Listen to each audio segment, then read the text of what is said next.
C'est l'histoire d'un milliardaire qui s'offre le joujou de ses rêves, un joujou à 44 milliards de dollars. Elon Musk a donc fait main basse sur Twitter. Que va-t-il en faire ? Faut-il s'inquiéter ?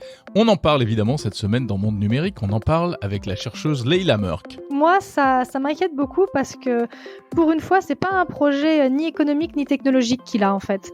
C'est un projet politique. Pendant ce temps, l'Europe adopte le DSA, le fameux règlement sur les services numériques. Qu'est-ce que ça va changer concrètement pour nous, internautes européens ? On verra ça avec un avocat spécialisé. L'Union européenne, enfin, prend conscience de la place des GAFA dans notre économie. Enfin, on ira faire un tour dans le métavers pour voir ce que nous prépare EDF. Et notamment en matière de jumeaux numériques, on verra ça avec Julien Villeray, directeur de l'innovation. On a nous-mêmes investi dans une société qu'on a créée et qui travaille sur les outils du Metaverse. Bienvenue dans ce 46e numéro de Monde Numérique. Monde Numérique, chaque samedi, l'émission en podcast, en intégralité. Et puis, vous le savez, depuis quelques temps, vous pouvez également retrouver toutes les interviews qui sont publiées séparément sur le fil de ce podcast, et certaines même avec des parties bonus. Alors, merci pour votre fidélité, pour vos messages, pour vos commentaires et puis vos petites notes sur les plateformes de réseaux sociaux. C'est très important. N'hésitez pas à continuer, vous mettez des petites étoiles, vous donnez votre avis. C'est encourageant. Et puis, pour tout vous dire, c'est pas mauvais pour le référencement.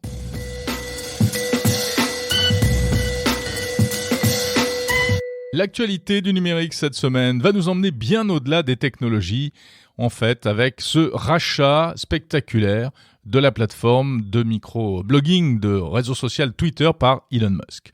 On y revient puisque cette fois c'est officiel. C'est vrai que je vous en parlais déjà les semaines précédentes, on sentait que ça allait arriver. Eh bien, lundi 25 avril, le patron de Tesla et de SpaceX a officialisé les choses et a annoncé qu'il devenait le nouveau big boss de la compagnie américaine.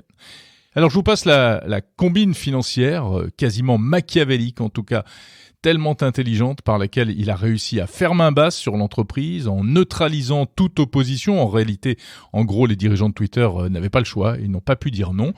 Alors maintenant, concrètement, qu'est-ce que ça va donner ? Elon Musk arrive avec, en bandoulière, l'étendard de la liberté d'expression. Il a notamment l'intention d'alléger la modération des contenus. Bon, déjà que Twitter ne modère pas grand-chose, il faut bien le dire, avec seulement 2000 modérateurs pour quelques 300 millions d'utilisateurs. On ne voit pas trop ce que ça pourra donner. Autre point important, il promet plus de transparence, de la transparence pour l'algorithme d'affichage des messages. Il voudrait que cet algorithme devienne open source et donc ainsi il pourrait bénéficier de contributions extérieures. Elon Musk veut également lutter contre les bots, les robots qui sont nombreux sur Twitter, des systèmes de publication de messages en masse et notamment de diffusion de fake news. Et pour cela, il souhaite également mieux identifier les humains, c'est son expression. Ça voudrait dire quoi ? Eh bien, peut-être revoir les procédures d'authentification. Va-t-il falloir donner une pièce d'identité pour s'inscrire sur Twitter ? Ou est-ce que les conditions d'attribution des petits logos bleus de certification seront plus fermes ? On ne sait pas encore. Il veut aussi, on en a déjà parlé, un bouton permettant de corriger un tweet après l'avoir publié. Alors tout cela pourrait sembler partir plutôt d'un bon sentiment. Est-ce que cela permettra d'assainir un peu Twitter, d'empêcher les phénomènes de harcèlement, les déluges de haine, etc. C'est vraiment toute la question aujourd'hui. Il sera intéressant de voir si Musk, avec ses milliards, réussit réellement à développer de nouveaux outils technologiques pour la modération, ou au contraire, si il va ouvrir les vannes, lâcher la bride et advienne que pourra. Voilà pour les faits. Pour l'analyse, eh bien écoutez, on en reparle dans un instant avec l'une de mes invitées qui est chercheuse en sciences humaines, spécialiste des contenus en ligne à l'université américaine de Stanford, Leila Merck, qu'on retrouve dans quelques minutes. L'actu de la semaine, c'est aussi cette incroyable panne d'Internet en France. Mercredi 27 avril, des dizaines de milliers d'abonnés, notamment de Free et un peu de SFR, privés de réseau pendant plusieurs heures. Que s'est-il passé ? Eh bien, non pas une panne ou un accident, un coup de pelleteuse sur un câble, comme cela arrive parfois, mais un véritable sabotage, sans aucun doute selon les opérateurs. Car des câbles appartenant à SFR mais utilisés par Free ont été sectionnés à plusieurs endroits autour de Paris. Des câbles en fibre optique longue distance à très grosse capacité. Et pour les opérateurs, ça ne fait aucun doute, c'est du sabotage car l'opération a été très méthodique, semble-t-il, à 6 endroits différents et fait par des gens qui connaissaient ce type d'installation. Conséquence donc, plus d'internet pour les abonnés de Free, notamment sur les régions de Lyon, de Strasbourg, de Lille, etc. C'était dans la nuit de mardi à mercredi.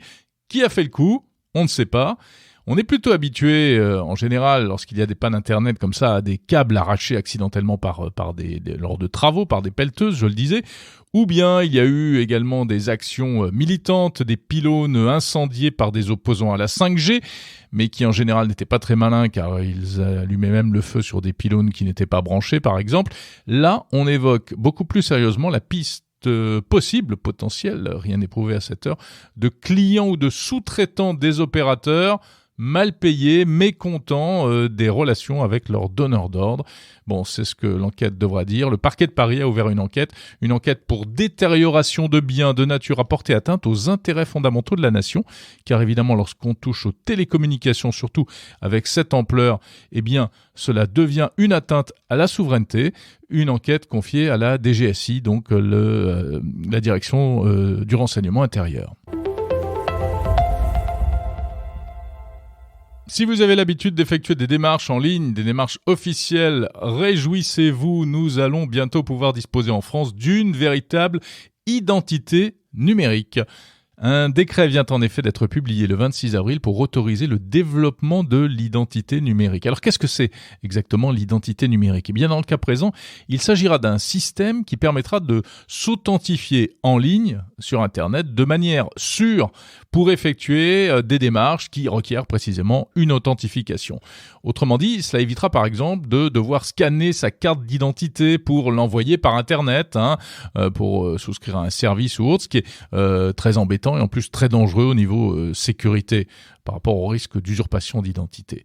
Alors, cette identité numérique, eh bien, elle devrait se présenter sous la forme d'un numéro personnel à 6 chiffres que l'on pourra communiquer chaque fois qu'on en aura besoin.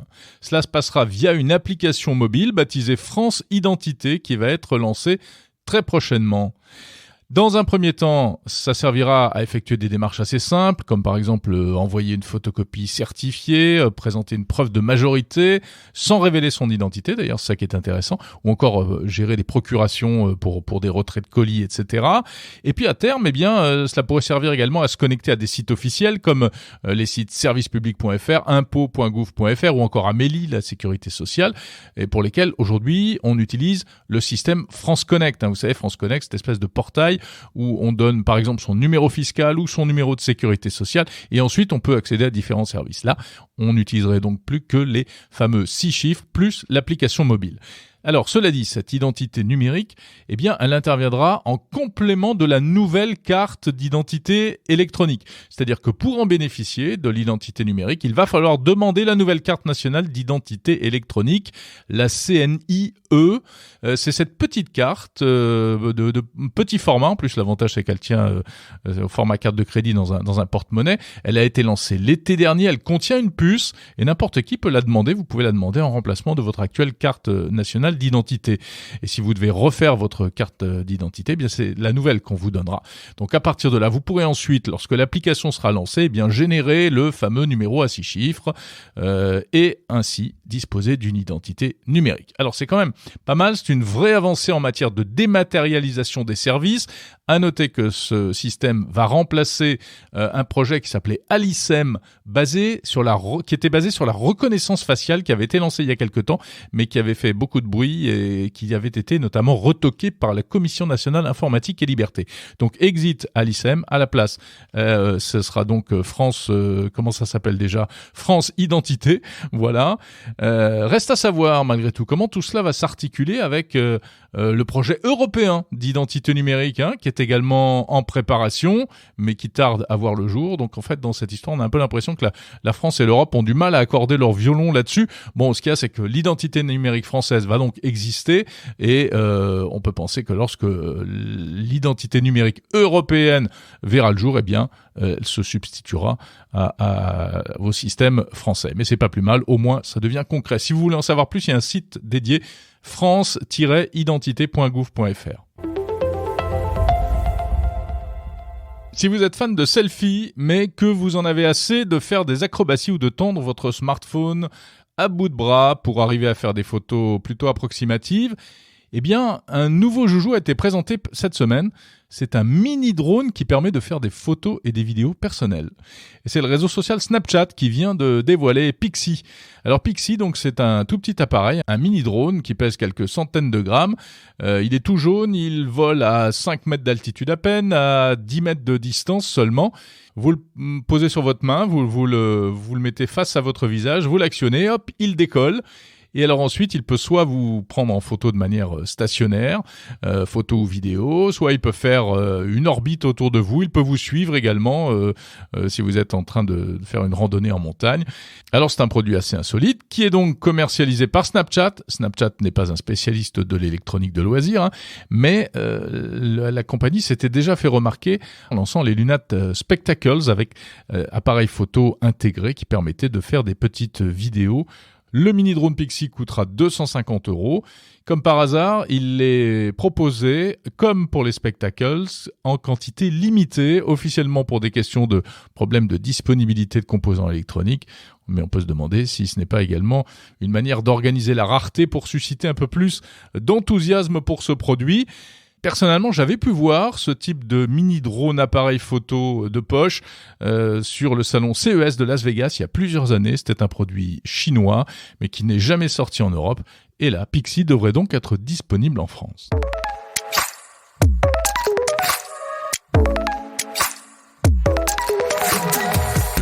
Monde numérique se poursuit maintenant avec les invités de la semaine. On va parler de Metaverse dans un instant, de DSA, le nouveau règlement européen sur les services en ligne, et bien sûr, tout d'abord, du rachat de Twitter par Elon Musk.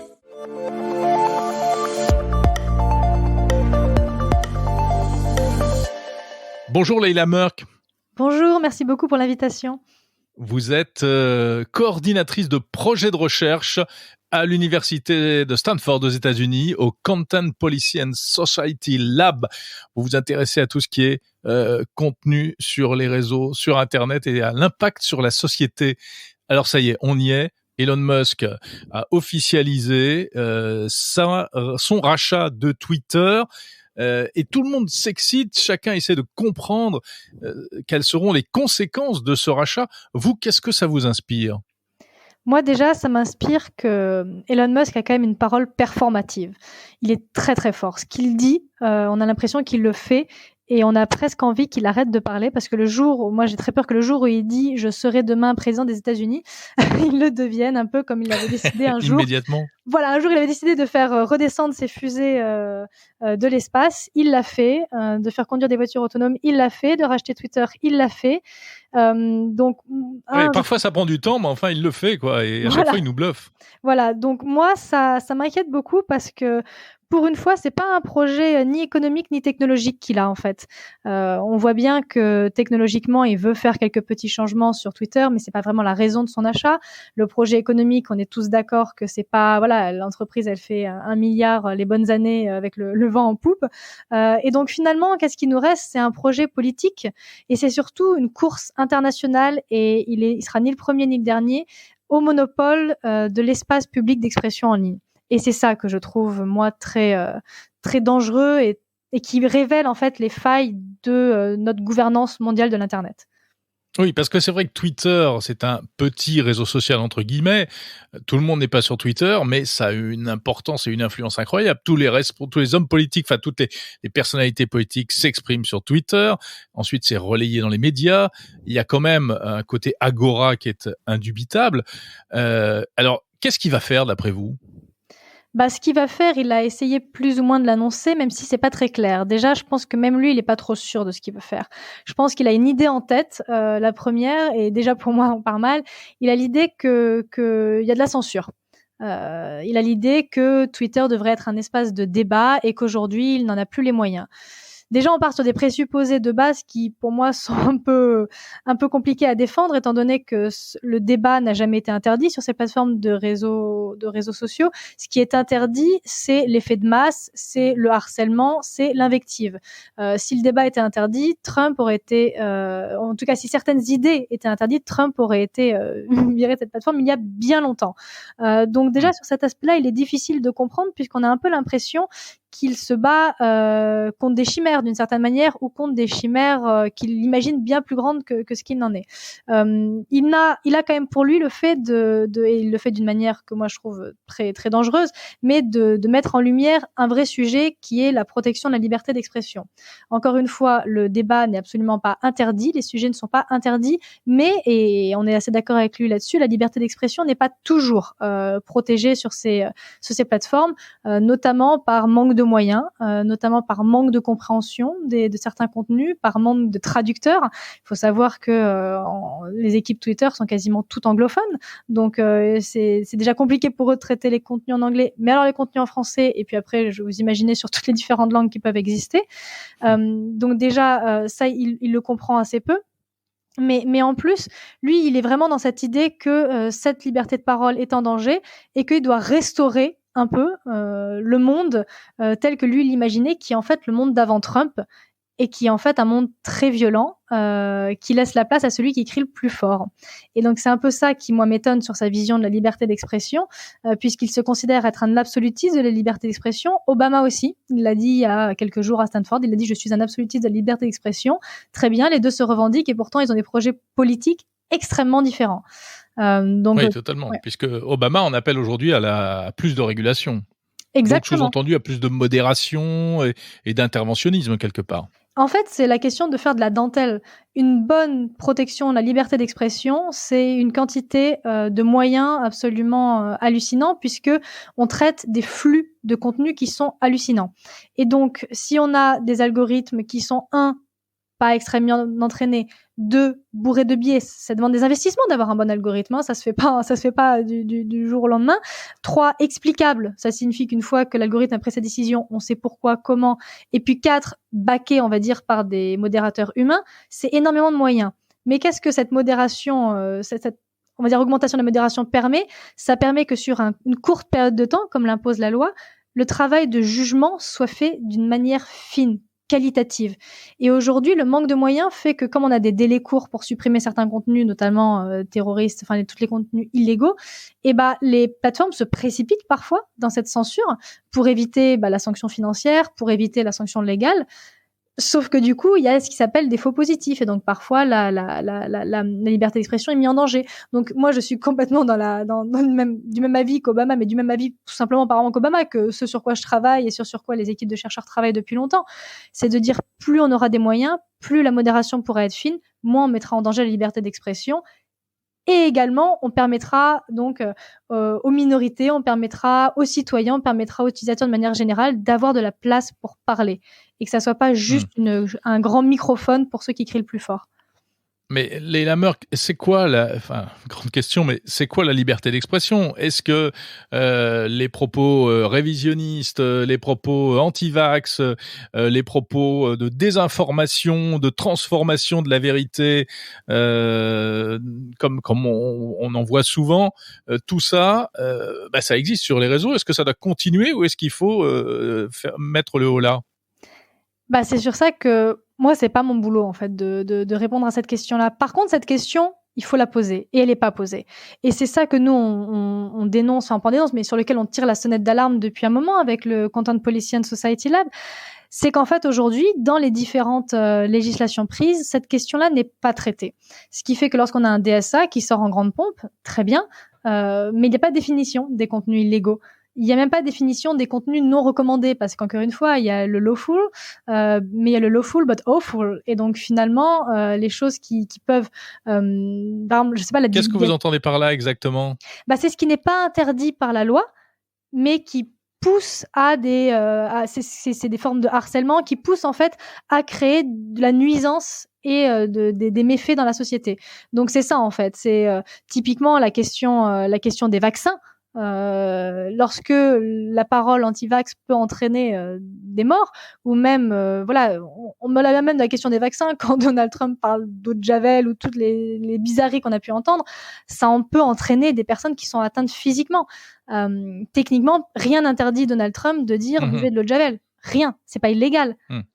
Par contre, est-ce qu'on a envie que des millions de citoyens, un milliard de citoyens l'entendent? Ça, c'est une autre question.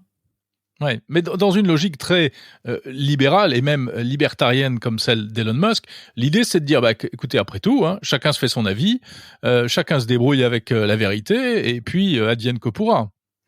Complètement, mais c'est exactement ça. Sauf que on est beaucoup, et moi je pense que c'est la bonne position de considérer que comme dans la vraie vie, on laisse pas les gens, je sais pas, aller sur la route en disant conduisez de la meilleure façon que vous imaginez conduire. Personne fait ça, parce que sinon celui qui aurait un tank, il aurait aucun problème. Et puis la petite deux-deux, moi j'avais une 2 chevaux, on serait un peu mis en danger. Aujourd'hui, personne ne laisserait faire ça. Ça ferait de sens pour personne, parce qu'au final, c'est ceux qui seraient le plus équipés et le plus capables d'écraser les autres qui fonctionneraient. C'est la même chose en ligne, en fait. Et sauf que cette position-là, qui est une position qui doit être une position politique, mais pas que, qui doit être une position citoyenne, qui doit faire appel à de nombreux acteurs, parce que les politiques aussi, ils vivent pas forcément tout ce qui se passe sur les réseaux sociaux, ce que vivent les influenceurs aujourd'hui. Voilà, ils se rendent compte de choses dont personne ne se rend compte. C'est cette position-là qui doit être prise, et c'est ce qu'on appelle de la politique de contenu. C'est pas de la modération, c'est pas de l'outillage, c'est une vision. Et la liberté d'expression, c'est un peu comme qu'on dit aujourd'hui, la liberté des uns s'arrête là où commence celle des autres. C'est ça en fait le fond du problème. C'est qu'aujourd'hui, on n'est pas capable de se rendre compte qu'en ligne, pour protéger la liberté, il faut l'arrêter, et que c'est pas enlever de la liberté en général, c'est la disséminer, c'est la partager entre tout le monde en fait. Je sais pas si c'est assez clair, mais j'ai l'impression que c'est vraiment essayer de comprendre que des choses qu'on ne tolérerait pas dans la vraie vie, non seulement il ne faut pas les tolérer en ligne, mais en plus elles sont encore plus néfastes en ligne.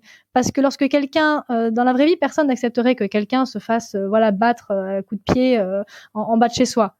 Bien sûr. Mais en ligne, c'est pas une personne qui bat une personne à coups de pied en bas de chez soi. C'est des milliers de personnes qui se ruent sur la même personne. Et c'est ça, en fait, qui est interdit par les plateformes. Je dis pas du tout qu'elles fassent du très bon travail. Je pense pas qu'il y ait du tout assez de moyens. Je pense que de manière globale, il y a une hypocrisie générale à toutes les échelles. Mais alors vraiment, il y a pas de débat là-dessus. Mais il y a un moment, elles sont pas là pour faire de la censure. Elles sont là pour essayer de faire en sorte que le réseau, tout le monde puisse avoir une petite part au soleil. Et aujourd'hui, on se rend bien compte que ces réseaux sociaux favorisent l'individualisation de la prise de parole, la concentration, l'agrégation. Et c'est ça, en fait, qu'on veut faire. Si on veut défendre le free speech, c'est du free speech pour une personne et du free speech pour tout le monde. Et c'est la vague question de égalité, équité, que des libertariens comme j'allais dire Trump, mais comme Donald Musk, comme Musk. Lapsus, n'entendent pas. C'est la question de l'égalité par rapport à l'équité. Est-ce qu'on veut donner à tout le monde les mêmes outils ou à tout le monde les mêmes chances? Merci beaucoup, Leila Merck, coordinatrice de projet de recherche au Content Policy and Society Lab à l'université Stanford. Merci beaucoup.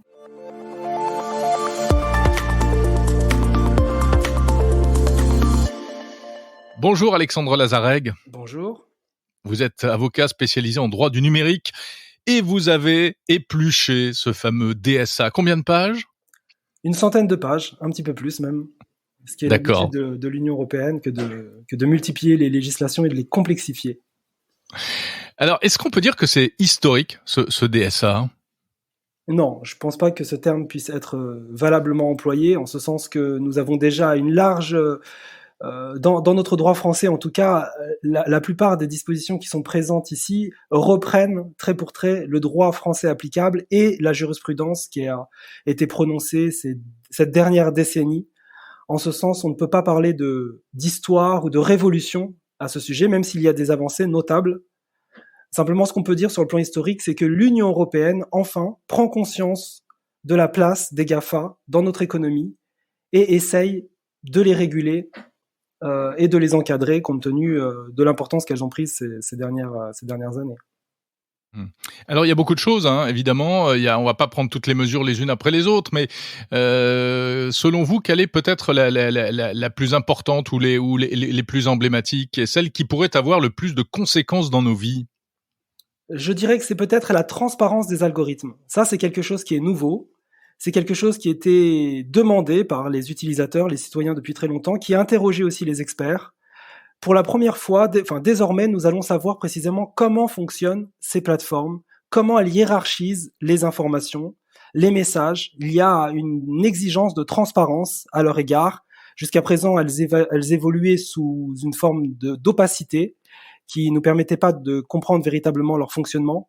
Là, nous allons comprendre véritablement comment elles fonctionnent. Et ça, c'est quelque chose de tout à fait nouveau et important. Mais est-ce que c'est bien réaliste de vouloir, comme ça, percer les secrets des algorithmes? D'abord, est-ce que ça permettra vraiment de tout comprendre? Et en plus, est-ce que il n'y a pas des limites? C'est-à-dire qu'il y a des secrets industriels aussi là-dedans. Tout à fait. D'ailleurs, le texte prévoit la préservation des secrets d'affaires. Mais ceci étant dit, les plateformes, elles fonctionnent sur ces algorithmes. C'est-à-dire que pendant très longtemps, elles se sont présentées comme des boîtes aux lettres et on avait du mal à prendre conscience qu'en réalité, il y avait un véritable choix dans la diffusion des messages. Il y a une véritable ligne éditoriale dans les messages qui sont publiés, notamment sur les réseaux sociaux, mais aussi dans les plateformes de marketplace, qui a hiérarchisé les produits. Et donc, si vous voulez, aujourd'hui, on avait du mal à comprendre comment ça fonctionnait. Et donc, c'était très important pour les utilisateurs, pour les citoyens, d'être dans cette transparence. Et il y a la création de ce qu'on appelle les tiers de confiance. Ça, c'est quelque chose de tout à fait nouveau, c'est-à-dire des personnes qui sont indépendants vis-à-vis de ces entreprises, vis-à-vis de ces plateformes, et qui pourront mettre le nez dans le fonctionnement de ces plateformes. Et puis, il y a les chercheurs, les journalistes, des juristes, des experts qui pourront y accéder aussi pour avoir des informations. Donc, concrètement, c'est possible, le texte en donne les moyens. La question que vous posez, derrière la question que vous posez, il y a aussi, est-ce que c'est réaliste? C'est-à-dire, est-ce qu'ils le feront? Est-ce qu'ils se soumettront aussi à cette réglementation? Alors là, la question effectivement est posée et la réponse, je ne l'ai pas. Ça, c'est la pratique qui le verra. Ce que je peux dire, c'est vis-à-vis des données personnelles, du droit des données personnelles, le fameux RGPD, qui est un texte un peu de cette ampleur, qui a essayé de contrôler, de réguler les plateformes et encadrer la collecte des données personnelles. Eh bien, après l'édiction de ce texte, sa mise en vigueur, les plateformes ne se sont pas complètement soumises, je dirais, à la réglementation. Force est de le constater, puisqu'il y a un certain nombre de décisions de condamnation qui ont eu lieu après. Donc, effectivement, compte tenu de leur puissance, il n'est pas du tout certain qu'ils se soumettront aisément à cette transparence exigée par ce nouveau texte. Donc on va enfin comprendre pourquoi, quand on fait une recherche sur Amazon ou sur une autre plateforme de commerce, eh bien c'est tel produit qui remonte et pas d'autres. On va enfin comprendre pourquoi ce sont souvent les contenus les plus radicaux, parfois problématiques parce que des contenus de désinformation. On va enfin comprendre pourquoi c'est ça qui remonte également sur Facebook ou sur Twitter. Est-ce que ça changera quelque chose à l'arrivée? La question est effectivement posée parce que enfin comprendre, ça on peut le comprendre, en tout cas en ce qui concerne les réseaux sociaux, effectivement, on met en avant les messages polarisants, les messages radicaux plutôt que ceux qui font la promotion du vivre ensemble, parce qu'on est dans une société commerciale qui a besoin d'attirer l'attention et plus on est sur cette plateforme, plus ils sont contents parce qu'ils ont des messages publicitaires importants et effectivement ils essayent de retenir notre attention et nous savons que la nature humaine est ainsi faite, nous sommes plus attirés par des messages radicaux que par des messages consensuels. Donc la raison, c'est celle-là. Mais simplement aujourd'hui, il y aura une véritable transparence à ce sujet et on pourra engager leurs responsabilités si en effet ils essayent de manipuler, d'instrumentaliser l'opinion à travers la hiérarchie des messages. Donc en ce sens, on peut dire que c'est une avancée. Donc ça, c'est pour la transparence des algorithmes. Est-ce qu'il y a d'autres points importants selon vous? Pas vraiment, en réalité. Pourquoi? Parce que l'enjeu en fait de ce texte, c'était de renforcer la mise en responsabilité de ces plateformes. Aujourd'hui, sur les réseaux sociaux en particulier, vous avez des messages qui peuvent être qualifiés d'illicites, c'est-à-dire que vous avez ce fameux phénomène de haine en ligne.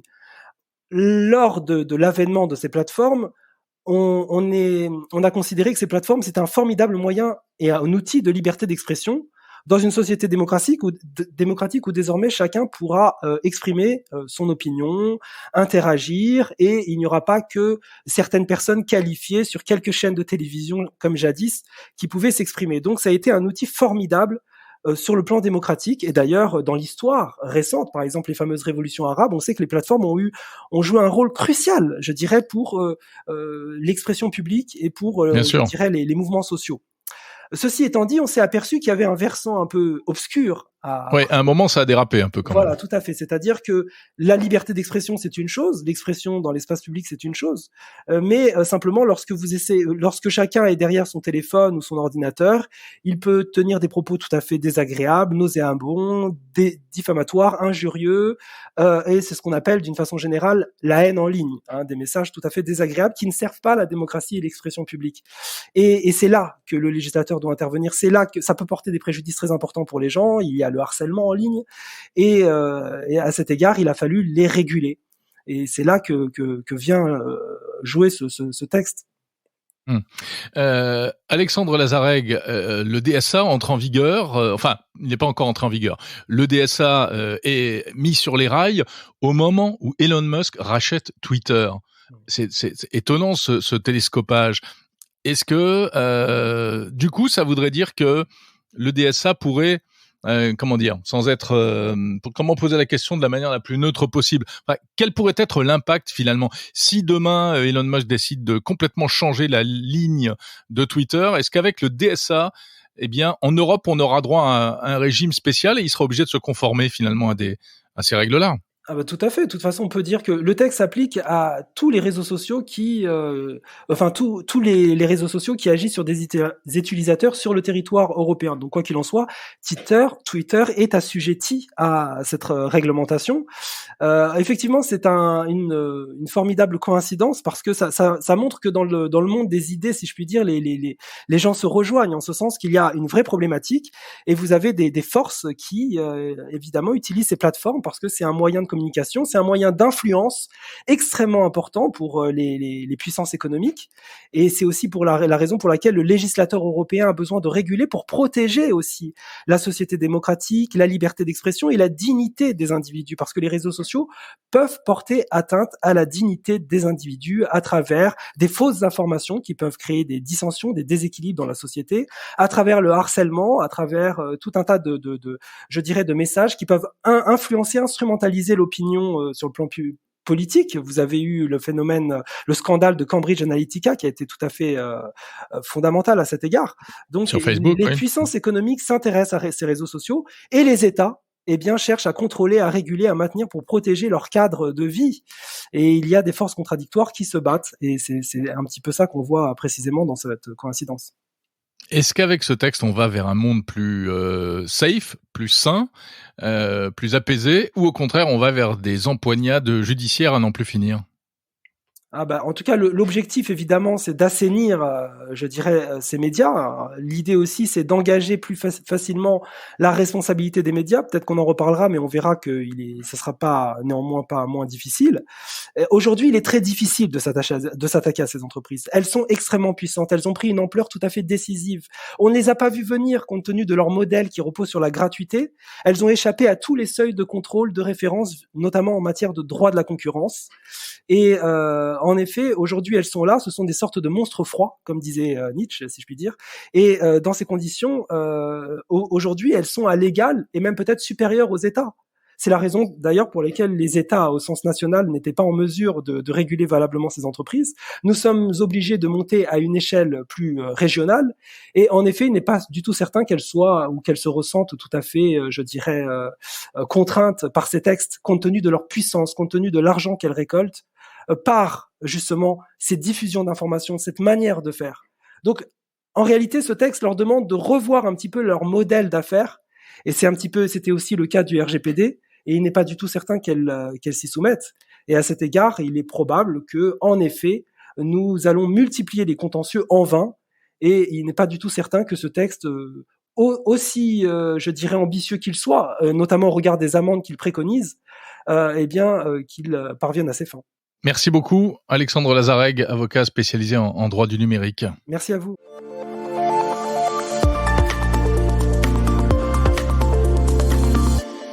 Bonjour Julien Villeray. Bonjour Jérôme. Directeur de l'innovation d'EDF. Et on se retrouve comme chaque mois dans Monde Numérique. pour parler cette semaine du métavers. Alors le métavers, on en parle souvent, j'en parle souvent dans ce podcast. C'est assez fascinant, c'est plein de promesses, c'est aussi plein de questions. Et alors le métavers, vous vous y intéressez chez EDF, mais pour quelle raison ? On s'y intéresse pour plusieurs raisons. D'abord parce qu'on pense que ça peut être utile dans la façon dont on travaille et où on répond à nos clients, dans la façon dont nous on travaille en interne, parce qu'on est une industrie et donc on a besoin de travailler sur beaucoup de projets qui peuvent gagner à être virtualisés parfois, on pourra y revenir. Et puis on y travaille aussi parce qu'en fait, on a nous-mêmes investi dans une société qu'on a créée et qui travaille sur les outils du métavers, c'est-à-dire tout ce qui est calcul haute performance, modélisation en 3D. Et donc pour au moins ces trois bonnes raisons-là, ça nous intéresse beaucoup. Qu'est-ce que ça pourrait apporter au grand public, aux usagers tout d'abord ? Alors, ce qui est intéressant, c'est d'aller un peu au-delà de ce qu'on peut imaginer facilement. C'est-à-dire que, par exemple, oui, je pourrais avoir ma relation client dans le Metaverse, c'est-à-dire au lieu de parler à un conseiller client au téléphone quand je déménage, je pourrais le voir finalement de façon virtuelle à travers mon casque de VR. Bon, ça, je pense que tout le monde peut imaginer ce que c'est. C'est pas très créatif. Ce qui nous intéresse, c'est plutôt la dimension jumeau numérique du Metaverse. C'est-à-dire que l'idée quand même qu'il y a souvent derrière le Metaverse, c'est que on va pouvoir dupliquer dans le monde virtuel des objets réels. Et je vous donne un exemple. Si votre maison, votre appartement, vous la recréez dans un monde virtuel, eh bien demain, par exemple, si vous vous dites j'ai un problème d'isolation, je veux faire de la rénovation énergétique de ma maison ou je veux, je sais pas quoi, changer ma chaudière au fioul, plutôt que de faire venir quelqu'un chez vous avec toutes les complications que ça justifie, il faut être présent chez soi, il faut prendre une demi-journée de vacances, il faut que la personne, on arrive à caler un rendez-vous, etc.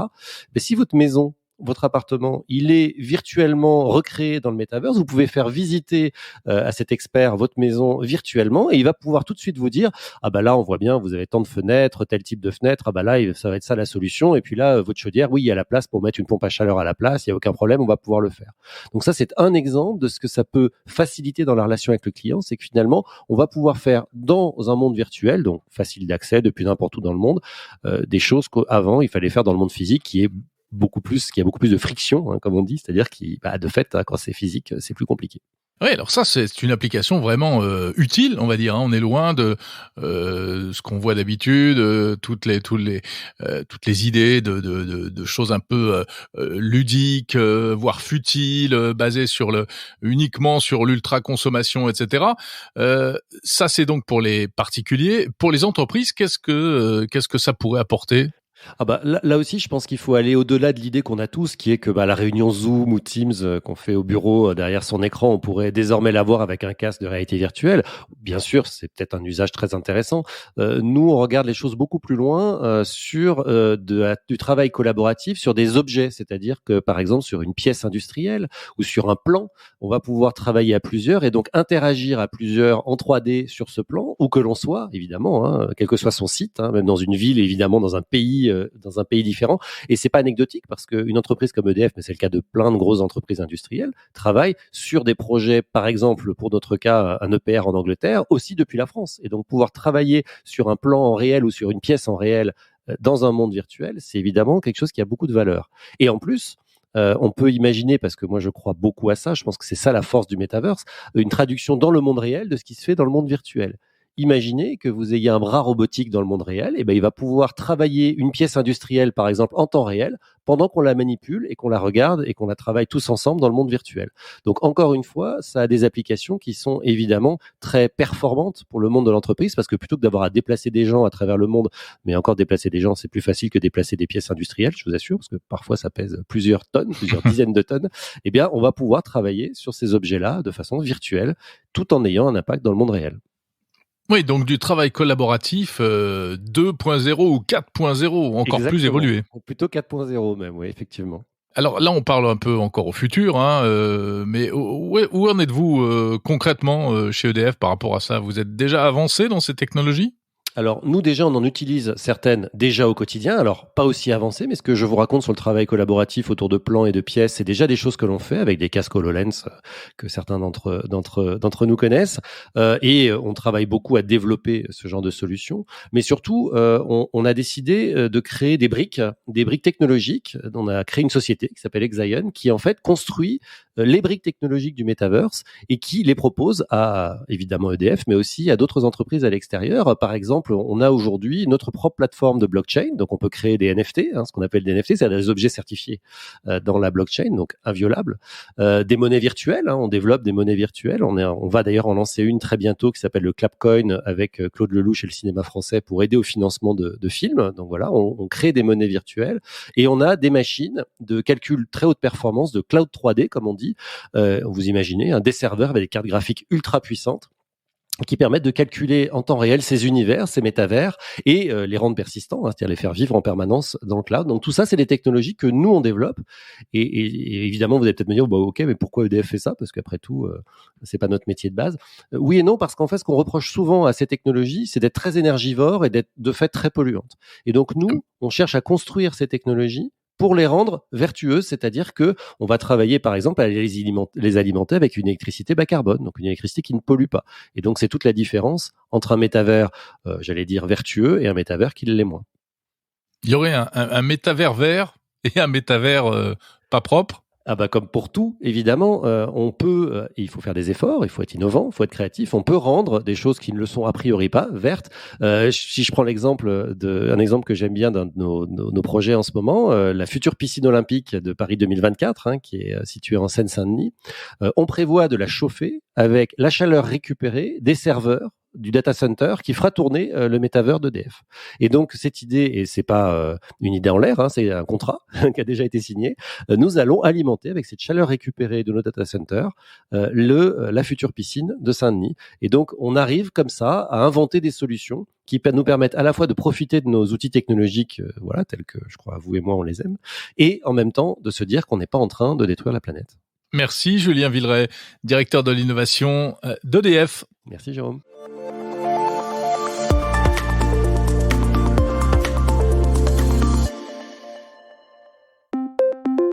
Ne partez pas, j'ai encore un mot à vous dire. D'abord, merci d'avoir écouté ce 46e épisode de Monde Numérique. Et puis, un petit mot pour vous signaler que la semaine prochaine, il y aura une surprise. Alors en réalité, je suis actuellement en Corée du Sud, c'est de là que je vous parle. La capitale de la Corée du Sud, Séoul, où je suis arrivé il y a quelques jours à peine, mais j'ai bien l'intention de vous proposer un épisode spécial de Monde Numérique, spécial Corée du Sud. La Corée qui est, on le rappelle, l'un des pays les plus connectés du monde, les plus innovants, avec les géants Samsung ou LG, mais pas seulement, il y a aussi des startups et puis des projets complètement fous, notamment un projet de métaverse national. Voilà, on va aller à la découverte de tout cela et j'espère pouvoir vous proposer donc cet épisode exceptionnel. Alors, peut-être pas la semaine prochaine, je vais être très transparent. Samedi prochain, on fera relâche probablement, sauf si j'ai le courage, mais bon, c'est peu probable. Un peu de vacances donc, et je vous retrouverai dans 15 jours, le samedi d'après, promis juré, avec un numéro spécial Corée du Sud. Si vous voulez tout savoir sur ce pays étonnant, pas comme les autres, une sorte de paradis des geeks, ce sera à ne pas rater. Je vous donne donc rendez-vous très vite. Merci encore pour votre fidélité. Salut.